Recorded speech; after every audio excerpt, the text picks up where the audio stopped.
and we should not overlook, Henry, Liverpool against Brighton. Unpredictable Brighton. You don't know what you're going to get from them. Their squad depth has been tested a little bit. Roberto De Zerbi is hinting at an uncertain future. But would you agree that they are the sort of team who could go and spring a surprise at Anfield today? Well, they've got a good record against Liverpool in recent times. And Klopp, De Zerbi, I mean, the stats are interesting there. Klopp's not won any of his 4 games against Roberto De Zerbi in League and Cup. 2 draws, 2 wins. Brighton have lost only 1 of the last Premier League games between the two. So, you know, the last 2 games were sort of fairly high scoring draws, 3-3 and 2-2. So it is, you know, it is a test. I think if James Milner, I don't think James Milner's fit, but, you know, he's returning to a place where he played 332 times, 26 goals, obviously. Lallana as well, so they'll get a reception.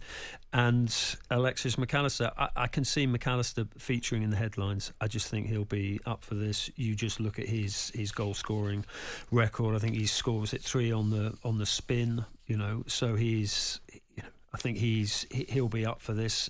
But you would just expect Liverpool to win, particularly with McAllister. Looking at those quotes from De Zerbi in the build-up, saying, you know, I don't know where my future lies. I don't know what ambitions the club have. What do you read into those? That he's going to have a conversation with Tony Bloom in the summer, and whether that's for more transfer, whether that's to strengthen the squad, which, as you say, has been hit by injuries, whether it's because he's got plans to move on.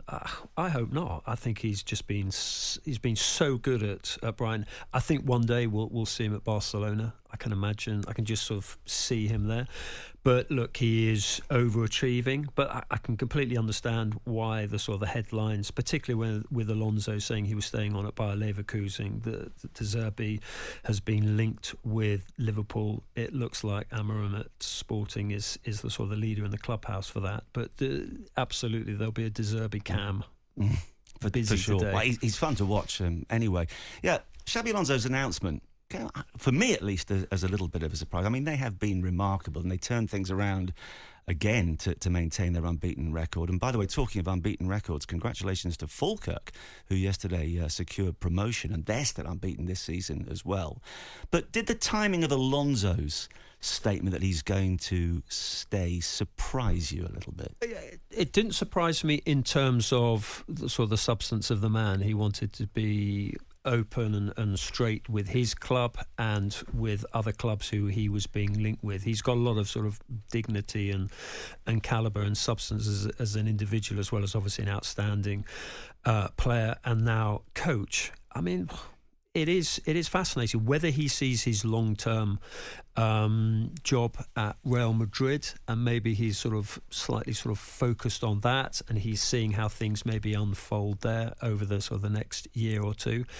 But I think it's really disappointing from Liverpool's perspective, because I could just see him stepping in there, and because of his character, he'll play slightly differently. There's a slightly different emotional pitch with Alonso compared to Jurgen Klopp, who's a bit more of a showman, and I mean that in the right sense, very much on the front foot in front of the cop, that sort of emotional, almost like the conductor.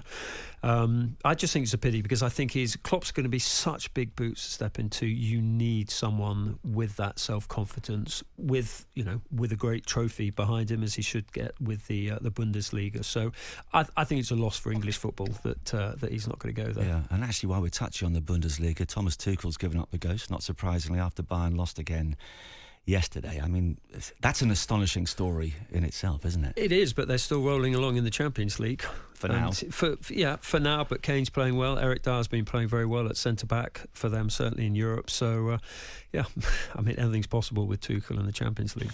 Listen, Henry, it's been an absolute pleasure to chat the morning away with you. I've been very remiss as well, because I was at the awards on Monday night. You picked up, what was it, your 25th successive SJA Best Writer Award, and gave a very nice speech afterwards. Do those sort of things still mean something to you? Yeah, absolutely. Yeah, I wasn't shortlisted 3 years ago, and it took me about a month to recover. I threw you asked the office, and I threw all the toys out the pram. I mean, I just think if you look at this industry and you look at the people within the room, you look at the quality, I think it's a golden age for broadcast from a print perspective. The talent that is coming through is, it just keeps me running. The talent out there is outstanding. Well, it has been a pleasure to share your company, and you're going to beetle up to Manchester now in time for And can you come back next week and keep Sean on holiday? Oh, I don't think that would go down very well. Certainly with me. Oh, that's very kind. Well, we'll have a word with the management, see if we can get Sean onto some other corporate gig, and then maybe he'd be happy as well. But Henry, thank you very much. So, what an afternoon to look forward to. Liverpool against Brighton, followed by Manchester City. On AM, on DAB, via the talkSPORT app and on your smart speaker. talkSPORT.